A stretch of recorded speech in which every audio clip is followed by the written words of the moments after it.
And hello. Before I go any further, I'd like to say thank you very much for buying me the book of Crosswords. Already had a lot of fun with it. And as promised, here is me going to be teaching you how cryptic crosswords work using one that I made myself, in fact.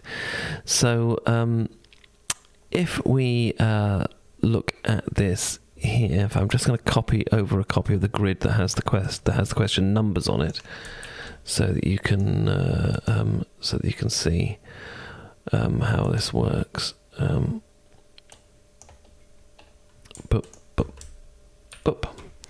There we go. I'm going to go through the sort of types of clue in order, as it were, and show you how some of these make sense, basically. Before I do that, I do suggest there is a website that is well worth checking out. This here is a link to a Wikipedia page on abbreviations for crosswords, which will come in handy immensely when trying to solve them, particularly to begin with. After you've been doing them for a while, you just know what they are by just by experience, but to begin with you need that list. You really need that sort of reference sheet, as it were. There's also a couple of other good pages out there that have a lot of information just about the types of clues in cryptic crosswords, etc. The first kind of clue we're going to deal with is number 13 here, which I think is quite an easy one.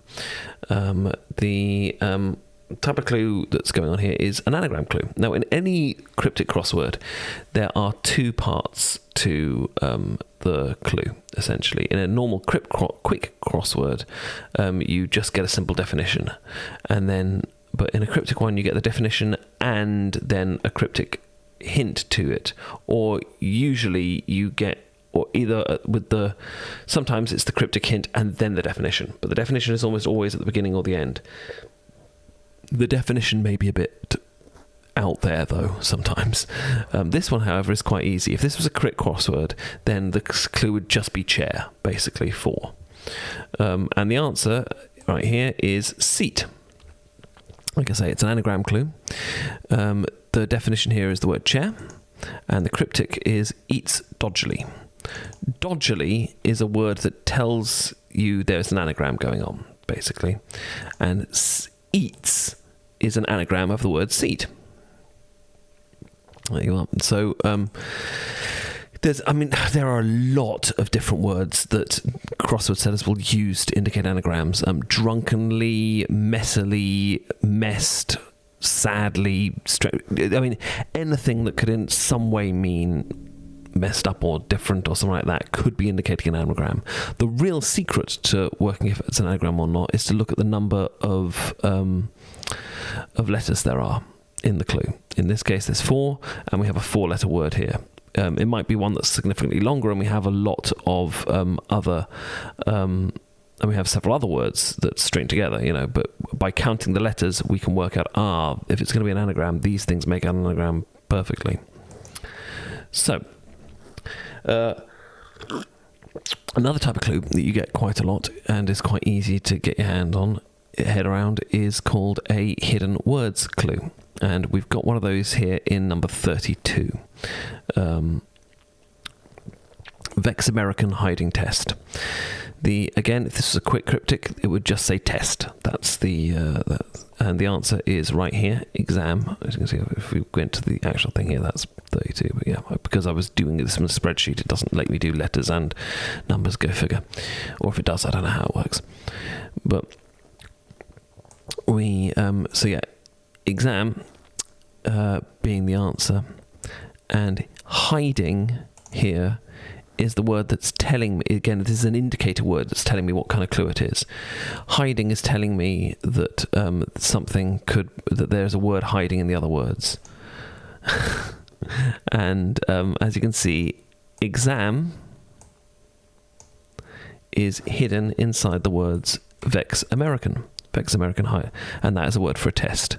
EXAM, exam, means test. Vex American is hiding exam. There you go. That's how one of those works. To give another example of an anagram while we're here, this is another good example. Tax Peter confused specialist in a field. So this is the answer is you can see it's 6-2, which is 8 letters altogether. And if we count out tax Peter, there are indeed 8 letters. Confused being the anagram indicator here, which means the specialist in the field is our definition. Expert at 6-2. Expert at. Someone who is an expert at something is a specialist in the field. Blah, blah, blah, blah. Second anagram. That's an anagram with more words. Again, we count these up. Does it match this? Yeah, that's probably what it's going to be then. Now, with more difficult cryptic crosswords, sometimes they will really fuck with you, and they'll put in several sort of words deliberately that are indicators, but they're not actually doing it. But let's not talk about this. And we're moving on anyway. Let me take a couple of other clues that will. I'm just having a little look through them now for ones that might that would be a good one to. Yes. So let me see. This one is an interesting one. This is what we call a double definition, but it's also but they're slightly cryptic in both regard. A double definition is where you get the definition twice, or 2 different definitions for the same word. I'm just seeing if I've got a proper double def here. I don't know. A lot of double definitions will literally be a single two. Actually, no. There's a good one here. Sometimes the double definition would literally just 2 words. 2 words that mean the same word. They might have different meanings because words may look the same but mean different things in English because fucking English. But this is quite a good one here. Give up collecting hay. This is a double definition. The word in particular is bale. Give up is to bale. To collect hay is to bale. It is a bale. Baling hay is collecting hay. Giving up is baling. Now, in that case, I've actually done this quite badly when I made this crossword, because that should have possibly read sound like giving up, because actually bail in terms of giving up actually is spelled differently, but there we go.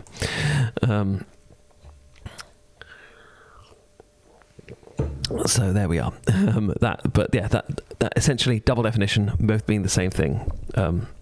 Likewise, we've got that up here. Gold ring, a mark of the union, one given on the 5th day, perhaps. Both cryptic definitions, as in they kind of mean the thing, but they're doing it in a kind of roundabout, punny type way, maybe, and perhaps is something that could indicate that something is a cryptic definition. Excuse me, I have a phone call coming in. I had better get this. Oh, no, I have just missed it. Well, if they need me, they will call back. I will carry on. If they call back, I will be stopping the recording for a moment. So professional. So yeah, a gold ring. A mark of the union, as in a symbol of marriage. Like I say, it's a bit of a cryptic one, but technically a mark of a union could be a symbol of a marriage. A gold ring is a symbol of marriage. It is a symbol that you are marking the union. Also, one given on the 5th day. If you're familiar with the Christmas Carol of the 12 days of Christmas, on the 5th day, my true love gave to me 5 gold rings. So, and one of the ones. So, gold ring. There we are. That's a bit of a nasty one, but it's. But these ones, whilst they are a bit difficult, when you get one like this, it's seriously satisfying because you feel, yes, fucking nailed it. So I told you about sounds like, for example, and this is kind of a pun, and here we are. Let me see what this is. Oh, I know what that is. Brilliant. I'll ring them back later. You would get properly addicted, but it is a very, very wholesome and brilliant thing to get addicted to. Sorry, I shouldn't have been talking back to chat in this. Let me go on. If you haven't already guessed, I am live recording this, and I have lots of people saying things in a chat, and I'm trying to ignore it. But please keep saying things in chat, people. It's all good. So, what we've got here, time flies. The answer to this, to 9. I've already talked about things that sound like in that mistake that I make, and it is also a cryptic definition, I suppose, or a pun definition, more to the point. And question marks are often indicators that there's a pun involved in the thing. Not always, but often are. Particularly if the question mark comes at the end. So, time flying is a sign that one's having fun.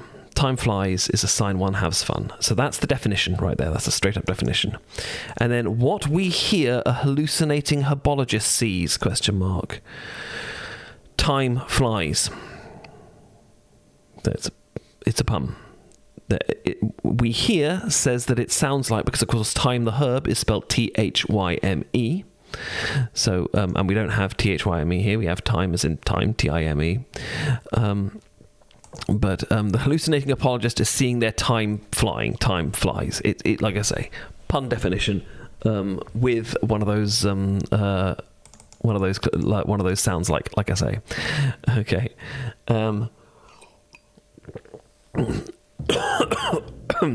Right, let's have a look at this one then. So, let's move on to another one here. This is quite a nice one. This is this one right the way down here.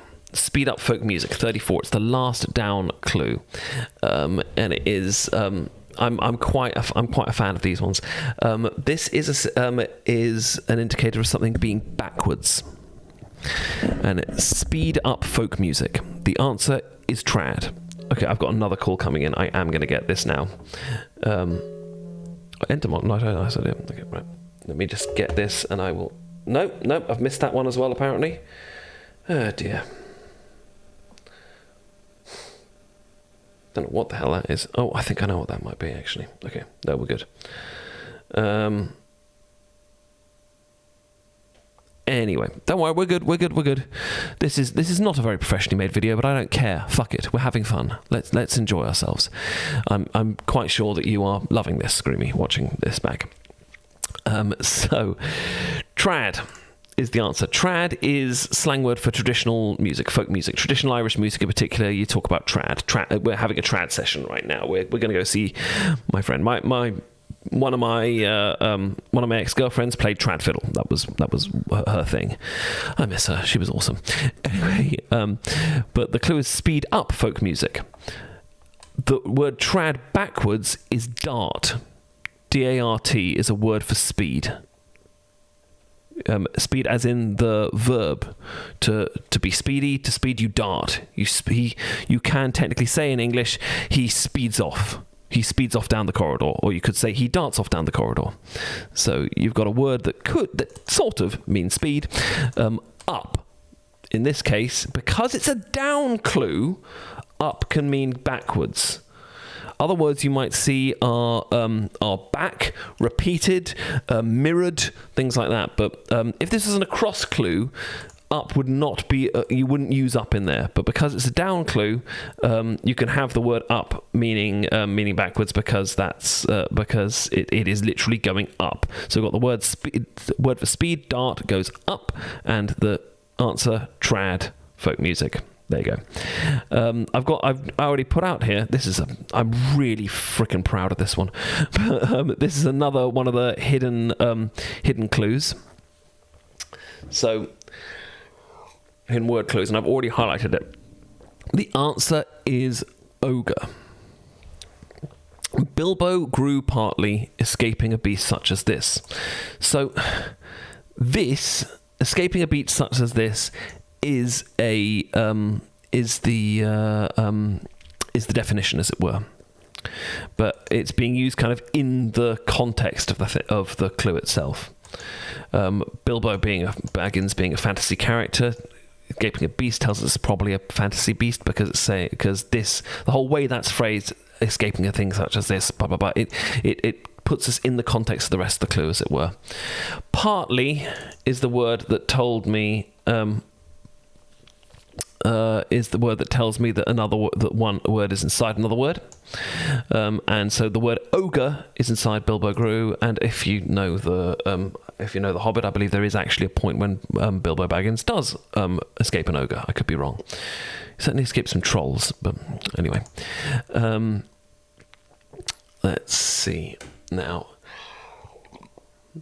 I'm trying to find a bits and pieces clue for you because these are the ones that are going to trip you up the most when you're starting. Let me see here. 16 across. What is 16 across? I think that might be it. Okay, yes, brilliant. This is a great example of quite an easy bits and pieces clue. So I told you already about those crossword abbreviations, the list of crossword abbreviations that we put the link up there again. This is a great place to start. It's not absolutely all encompassing, as it were. It doesn't have all the crossword abbreviations in the world in it, but it's got a lot of them and well worth having a look at. Do check it out. Crossword abbreviations at Wikipedia, but it would help you with something like this. So, female replaces part of ear after daughter cannot hear. So, the word is deaf. The definition is cannot hear. Daughter abbreviates to D. That's just a standard crossword abbreviation. I believe it comes from family trees. That times with a family tree, if you're going to put things when you're putting things down, you put D for daughter of, etc. like that. I don't know. Anyway, it's become part of the crossword lexicon, and it's one you would definitely find on that page. So you want a cheat sheet up when doing these to start with. Female often indicates just the letter F. Again, from similar sort of things, birth records, etc. Blah blah blah. Born to F for female, etc. So yeah, F or you come across F being used for female all the freaking time. Sometimes female could indicate the letters SHE for she or HER, but in this case it's meaning F. So after daughter tells us that D comes before the rest of this. And what's happening right here, with female replacing part of it, is the F is going to replace one of the letters here. In this case, R. So F replaces the R, so you have EAF, after daughter, D, deaf, cannot hear. Like I say, bits and pieces clues are probably the most difficult ones when you're beginning. After you've been doing these for a while, you just kind of get the hang of it, as it were. You understand them. This one here, see if you can work out what this might be here. It's one across, so you can say what it is. Can you tell me why Madam Ken's in disguise means masked man?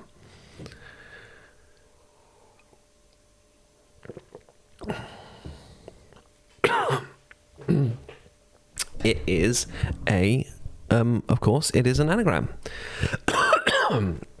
In 9 letters. Madam Ken's is 9 letters long, and this is quite sneaky. This happens sometimes, and actually the exclamation mark is an indicator that I've done this. In this case, disguise is the definition. Masked man is a disguise, basically. I mean, the whole thing kind of Ken's in disguise is kind of definition of masked man. But disguise is also the indicator that Madam Ken's is an anagram. So Madam Ken's becomes an anagram of masked man. Masked man also could be Ken's in disguise. The whole thing could be a definition for it that way. And the exclamation mark is the thing that indicates that there. We've got kind of most of the kinds of clues here. This is a nice, quite simple one here. Let's go to this one here. That is an across clue down here. Yeah, here we are.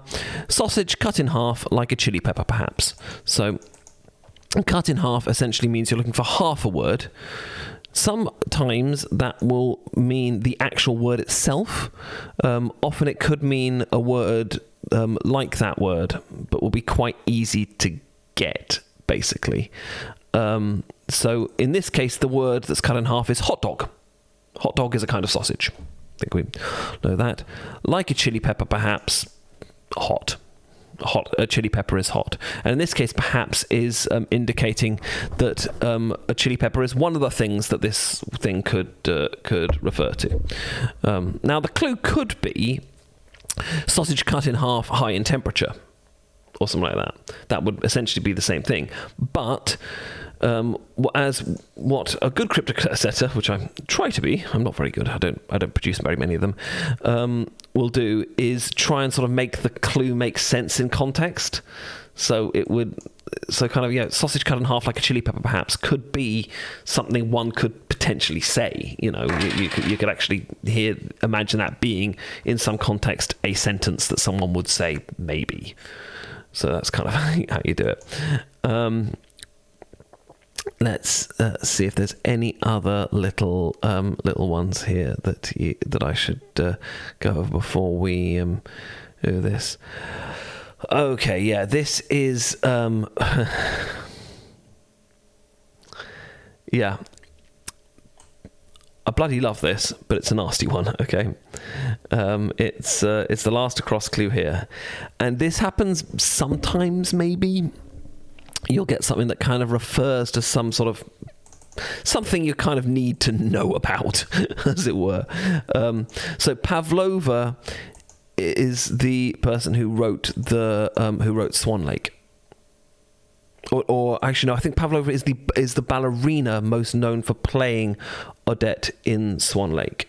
And of course, the most famous piece possibly from Swan Lake is The Dying Swan. You would, back in the day, this was what made these things really freaking elite, because you couldn't just look that shit up. Now you can literally Google what's Pavlova known for, and you'd probably find eventually the thing about Swan Lake. Foul colouring, I say. Dying swan. Again, it's the exclamation mark is indicating a pun. I say tells you it sounds like it's colouring a fowl, colouring a bird, dying a swan, dying swan. I obviously it's not spelt the same way as dying would be if you're actually dying it, but there you go, dying swan. And Pavlova I'm pretty certain now is the ballerina that's most known for that. This here is another double definition of a pun. I did a lot of them in this particular clue. Runners up, they finish second and their shoes are on fire, ? So their runners have gone up, shoes on fire, runners up, and runners up are the people who finish second. Yeah. I should probably try and do this here, because teach this one, because this one is a large sentence, as it were. So that is 1, 2, 3, 4 down, I believe. Here we are. A time when again, it's a double definition with a pun I've got here. A time when everything was ugly, perhaps. You first. Again, the perhaps and the question mark tells us it's a pun, and you first is essentially the definition of it. So the answer is age before beauty. Age before beauty is a phrase in English where you open the door and you tell someone to go first. Oh, please go first, and sort of a snide way you say, no, age before beauty. It's kind of a sort of jokey, ribby thing. It's a well-used phrase, particularly in England, I guess. And a time when everything was ugly could be an age before beauty. If there was an age before beauty existed, then that could technically be a time where everything was ugly. It's like I say, a sort of cryptic pun definition right there. I think I've pretty much gone over most of the things there. I would say there are a few things worth looking at as well in your journey to learn cryptic crosswords, as it were. So let me just go to here and type a few things down. The first thing I would suggest, and in my opinion, there's kind of a step ladder you take going up. To start with, I would suggest you look up things called alphabet jigsaws, you'd probably want to put an alphabet jigsaw crossword. That you can find those in a magazine in Britain called Puzzler, but there's also, I'm absolutely certain there must be ones online. They are essentially a crossword where you don't get clue numbers or anything, but you get there's exactly 26 answers, and you get 26 clues, and you're told the number of letters, and each clue starts with a letter of the alphabet going from A all the way down to Z. And the clue will be a very simple cryptic clue, and usually rhyme as well. So they're a very easy way to get your head around cryptic clues. After that, I recommend buying a book of Times Quick Cryptic Crosswords. And I actually recommend Volume 2 as the first one, because Volume 1, they picked ones that were quite hard, whereas afterwards they just sort of started doing them in order, as it were. And the reason I suggest that is not only are these easier than normal cryptic crosswords, but also it starts, the entire book starts with an explanation. It gives you a crossword with the answers, and then it explains every single answer, kind of like what I've been doing here, basically, and thus teaches you how to do it. After that, move up to what I'm doing right now, which is the Times Jumbo Cryptics, which are often harder than the quick cryptics, but not as hard as the actual full-blooded cryptics, mostly because it's bigger. There's more stuff. The full thing is the Times crossword, which is the Times cryptic crossword, is a fucking thing. Let me tell you right now, I can't do them. Now and again, if I'm lucky, I'll get one or two clue. It is tough, but that is anyway. That is what I recommend for this. Thank you once again so much for getting me the book, and don't forget that is a good place to start. Also, just googling, like I say.